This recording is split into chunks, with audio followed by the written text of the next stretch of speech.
শ্রীমদ্ভাগবতের দ্বিতীয় স্কন্ধের ষষ্ঠ অধ্যায় পুরুষ সূক্তের স্বীকৃতি। 265 পাতায় এই অধ্যায়ে আমরা জানতে পারব ভগবানের সম্বন্ধে কি বলেছেন ব্রহ্মা নারদকে।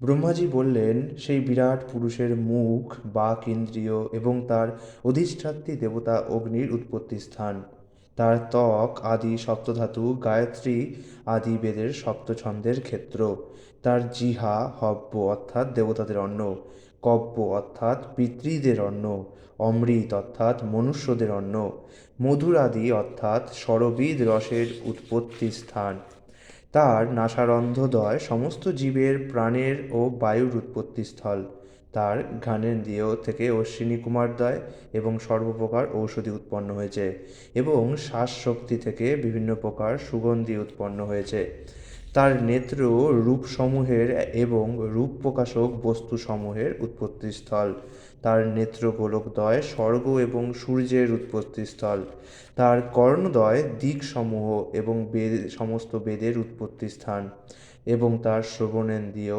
আকাশ এবং সর্বপ্রকার শব্দের উৎপত্তিস্থল, তার শরীর বস্তু শক্তি সমূহের এবং সৌভাগ্যের স্থান, তার ত্বক গতিশীল বায়ু স্পর্শ এবং সর্বপ্রকার যজ্ঞের উৎপত্তিস্থল, তার রোমসমূহ সমস্ত বনস্পতির উৎপত্তিস্থল, তার কেশদাম সূক্ষ্মসমূহ মেঘসমূহের উৎপত্তিস্থান এবং তার নখসমূহ বিদ্যুতের শিলা ও ধাতুর উৎপত্তিস্থান, ভগবানের বাহুদ্বয় মহান দেবতা এবং জনসাধারণের রক্ষক নেতাদের উৎপত্তিস্থল, সেই পুরুষের পদক্ষেপ ভূলোক ভূবরলোক এবং স্বর্গলোকের আশ্রয়, তার শ্রীপাদপদ্ম আমাদের সকল প্রকার প্রয়োজনীয় বস্তুসমূহকে রক্ষা করে, সর্বপ্রকার ভয় থেকে রক্ষা করে এবং সর্ববিধ কাম ও সকল প্রকার বর আশীর্বাদের আশ্রয়স্থল।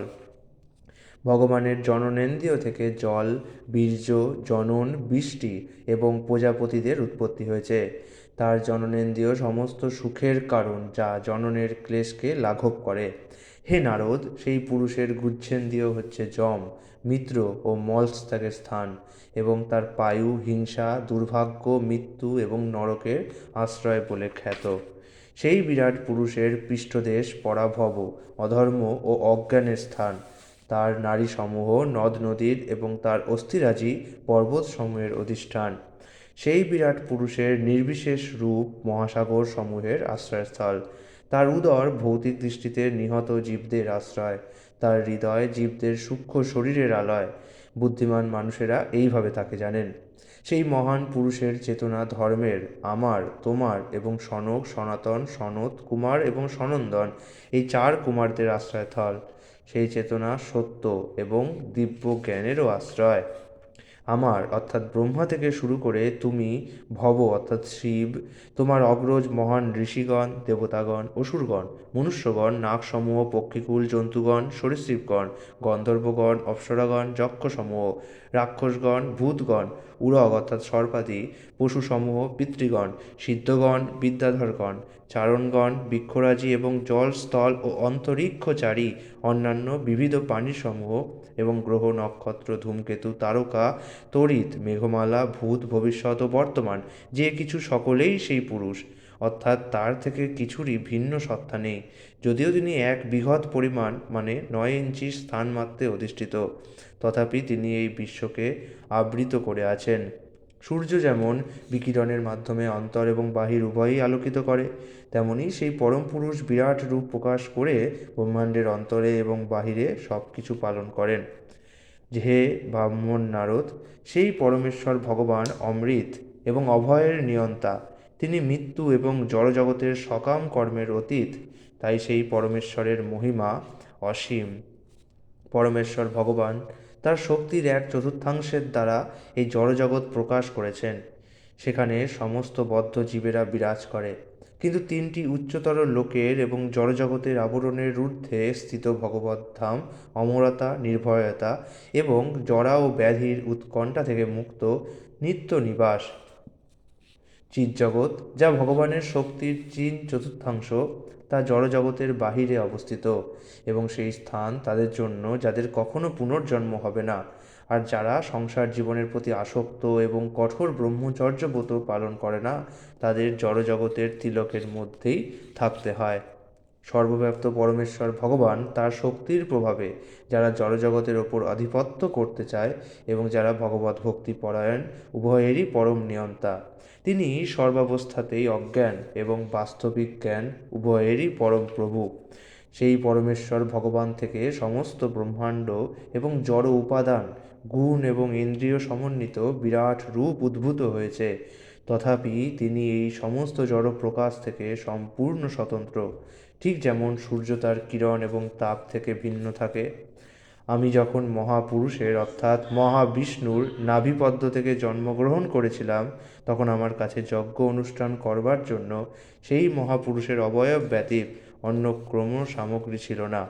যজ্ঞ অনুষ্ঠানের জন্য যথোপযুক্ত কালসহ অর্থাৎ বসন্ত পুষ্পসহ পত্র, কুশ, যজ্ঞভূমি এই সমস্ত যজ্ঞ সামগ্রীর প্রয়োজন হয়। যজ্ঞ অনুষ্ঠানের জন্য অন্য সমস্ত উপকরণগুলি হচ্ছে পাত্র, শস্য, ঘৃত, মধু, স্বর্ণ, মৃত্তিকা, জল, ঋগ্বেদ, যজুর্বেদ, সামবেদ এবং যজ্ঞ সম্পাদনকারী 4 জন পুরোহিত। যজ্ঞের অন্যান্য উপকরণগুলি হচ্ছে বিভিন্ন নাম বিশিষ্ট মন্ত্র, ব্রত এবং দক্ষিণার দ্বারা বিভিন্ন দেবতাদের আহ্বান করা। এই আহ্বান বিশিষ্ট প্রয়োজন এবং বিশিষ্ট বিধির দ্বারা বিশেষ শাস্ত্রের নির্দেশ অনুসারে হওয়া উচিত। পরমেশ্বর ভগবানের অঙ্গ থেকে আমি এই যজ্ঞের এই সমস্ত সামগ্রী সংগ্রহ করেছি। দেবতাদের নাম উচ্চারণ করবার মাধ্যমে ক্রমশ চরম লক্ষ্য বিষ্ণুকে লাভ করা যায় এবং এইভাবে প্রায়শ্চিত্ত এবং চরম আহুতি পূর্ণরূপে সম্পাদিত হয়। এইভাবে আমি সমস্ত যজ্ঞের পরম ভোক্তা। পরমেশ্বর ভগবানের দেহের অঙ্গ থেকে যজ্ঞ অনুষ্ঠানের জন্য অন্য সমস্ত সামগ্রী এবং সম্ভার সৃষ্টি করে তার যজ্ঞ অনুষ্ঠান করার মাধ্যমে তাকে সন্তুষ্ট করেছিলাম। হে পুত্র, তারপর তোমার 9জন ভ্রাতা, যারা হচ্ছে প্রজাপতি, ব্যক্ত এবং অব্যক্ত 2 প্রকার, পুরুষদের প্রসন্ন করার জন্য যথাযথ অনুষ্ঠানের মাধ্যমে যজ্ঞ সম্পন্ন করেছিল। তারপর মনুষ্য জাতির পিতা মনুগণ, মহান ঋষিগণ, পিতৃগণ, দেবতাগণ, বিদ্বান পণ্ডিতগণ, দেবতাগণ, দৈত্যগণ এবং মানবগণ যজ্ঞের দ্বারা সেই পরমেশ্বর ভগবানকে আরাধনা করেছিলেন। ভগবানের শক্তিশালী জড়া প্রকৃতিতে এই বিশ্ব অধিষ্ঠিত।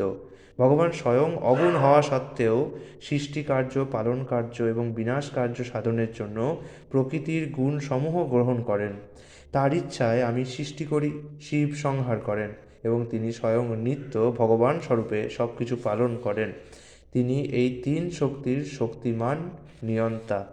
হে পুত্র, তুমি আমার কাছে যা কিছু প্রশ্ন করেছ আমি তা তোমাকে এইভাবে বললাম। তুমি নিশ্চিতভাবে জেনে রেখো যে জড় এবং চেতন জগতে কার্য এবং কারণ রূপে যা কিছু বর্তমান, তাদের কোনো কিছুই পরমেশ্বর ভগবান থেকে স্বতন্ত্র নয়। হে নারদ, যেহেতু আমি পরমেশ্বর ভগবান শ্রীহরির শ্রীপাদপদ্ম অত্যন্ত ঐকান্তিকতা সহকারে ধারণ করেছি, তাই আমি যা কিছু বলি তা কখনোই মিথ্যা হয় না। আমার মনের প্রগতিও কখনো অবরুদ্ধ হয় না এবং আমার ইন্দ্রিয় সমূহ কখনো বিষয়ের অনিত্য আসক্তিতে অধঃপতিত হয় না। বেদময়, তপময় এবং প্রজাপতিদের দ্বারা পূজিত প্রভু একাগ্র চিত্তে নিপুণতা সহকারে যোগ সমাশ্রয় করেও যখন জন্মদাতার সম্বন্ধে জানতে পারিনি, তখন আমার সৃষ্ট অন্যান্য জীবেরা কিভাবে সেই পুরুষকে জানতে পারবে? তাই জন্ম মৃত্যুর ক্লেশ থেকে উদ্ধারকারী তার শ্রীচরণে আত্মসমর্পণ করাই আমাদের পক্ষে সর্বাপেক্ষা শ্রেয়স্কর। এই আত্মসমর্পণ সর্বমঙ্গলময় এবং তার ফলে সর্বপ্রকার সুখ লাভ হয়। আকাশ যেমন নিজেই নিজের অন্ত পায় না, তেমনি ভগবানও তার সীমা অনুমান করতে পারেন না। অতএব অন্যেরা কিভাবে তা করতে পারে? যেহেতু আমি, তুমি এবং শিব সেই চিন্ময় আনন্দের অবধি অনুমান করতে পারি না, অন্য দেবতারা তা কিভাবে জানবে? যেহেতু আমরা সকলেই ভগবানের মায়ার দ্বারা বিমোহিত, তাই মায়া বিনির্মিত এই বিশ্বকে আমরা আমাদের নিজ নিজ ক্ষমতা অনুসারে দর্শন করি। আমরা যাকে, সেই পরমেশ্বর ভগবানকে আমাদের সশ্রদ্ধ প্রণতি নিবেদন করি, যার অবতার এবং কার্যসমূহ আমরা মহিমা কীর্তনের জন্য গায়ন করি, যদিও তার স্বরূপে তাকে পূর্ণরূপে জানা প্রায় অসম্ভব। সেই আদিপুরুষ পরমেশ্বর ভগবান শ্রীকৃষ্ণ জন্মরহিত হওয়া সত্ত্বেও প্রথম অবতার মহাবিষ্ণু রূপে নিজেকে বিস্তার করে এই ব্যক্ত জগতের সৃষ্টি করেন। তার মধ্যেই অবশ্য সৃষ্টি প্রকাশিত হয় এবং জড় পদার্থ ও জড় অভিব্যক্তি সবই তিনি স্বয়ং। কিছুকালের জন্য তিনি তাদের পালন করেন এবং তারপর তিনি পুনরায় তাদের আত্মসাৎ করে নেন। পরমেশ্বর ভগবান পূর্ণ শুদ্ধ এবং জড়জগতের সমস্ত কলুষ থেকে মুক্ত। তিনি পরম সত্য এবং পূর্ণ জ্ঞানের মূর্ত বিগ্রহ। তিনি সর্বব্যাপ্ত, অদ্বিতীয়, অনাদি এবং অনন্ত। হে মহর্ষি নারদ, মহান মুনিরা সব রকম জড় কামনা বাসনা থেকে মুক্ত হয়ে যখন অবিচলিত ইন্দ্রিয়ের শরণ গ্রহণ করেন তখন তাকে জানতে পারেন। অন্যথা বৃথা তর্কের দ্বারা সব কিছু বিকৃত হয়ে যায় এবং ভগবান আমাদের দৃষ্টির অগোচরে চলে যান। কারণার্ণবশাহী বিষ্ণু পরমেশ্বর ভগবানের প্রথম অবতার এবং তিনি নিত্যকাল, স্বভাব, কার্য কারণাত্মক প্রকৃতি, মন, মহাভূত, অহংকার তত্ত্ব, প্রকৃতির গুণসমূহ, ইন্দ্রিয়সমূহ, বিরাট রূপ, কর্বদকশাহী বিষ্ণু, স্থাবর জঙ্গম আদি সমস্ত জীব সমষ্টির ঈশ্বর। আমি স্বয়ং অর্থাৎ ব্রহ্মা, শিব, ভগবান বিষ্ণু, দক্ষ আদি প্রজাপতি, তোমরা অর্থাৎ নারদ তথা কুমারগণ, ইন্দ্র, চন্দ্র আদি স্বর্গলোকের অধিপতিগণ, ভূবরলোকের অধিপতিগণ, মনুষ্যলোকের অধিপতিগণ, পাতাল আদির অধিপতিগণ, গন্ধর্ব, বিদ্যাধর ও চারণলোকের অধিপতিগণ, যক্ষ, রাক্ষস, সর্প ও নাগকুলের নায়কগণ, ঋষিগণ ও পিতৃগণের মধ্যে যারা শ্রেষ্ঠ, দৈত্রেন্দ্র, সিদ্ধেশ্বর ও দানবেন্দ্রগণ, অন্যান্য যে সমস্ত প্রেত, পিশাচ, ভূত, কুষ্মাণ্ড, জলচর, পশু এবং পক্ষীকুলের অধিপতিগণ এবং এই জগতে যা কিছু ঐশ্বর্যযুক্ত, তেজযুক্ত, ইন্দ্রিয় শক্তিযুক্ত, মনোশক্তিযুক্ত, বলবান, শোভাসম্পন্ন, লজ্জাযুক্ত, বিভূতি সম্পন্ন, বুদ্ধিযুক্ত, আশ্চর্যজনক, রূপবান ও অরূপ, তা সকলেই পরমেশ্বর ভগবানের অনন্ত শক্তির এক অংশমাত্র। হে নারদ, সেই পরম পুরুষের লীলাবতারদের কথা শ্রবণ করলে অন্য কথা শ্রবণ করার বাসনারূপ কলুষ বিদূরিত হয়। সেই সমস্ত লীলা অত্যন্ত শ্রুতিমধুর এবং আস্বাদনীয়, তাই তারা আমার হৃদয়ে সর্বদাই বিরাজমান। ইতি ইতি পুরুষ সূক্তের স্বীকৃতি নামক শ্রীমদ্ভাগবতের দ্বিতীয় স্কন্ধের ষষ্ঠ অধ্যায়ের ভক্তি বেদান্ত অনুবাদ সমাপ্ত হলো। আগামীকাল হবে সপ্তম অধ্যায়, বিশিষ্ট কার্য সম্পাদনের জন্য নির্দিষ্ট অবতার সমূহ। হরে কৃষ্ণ।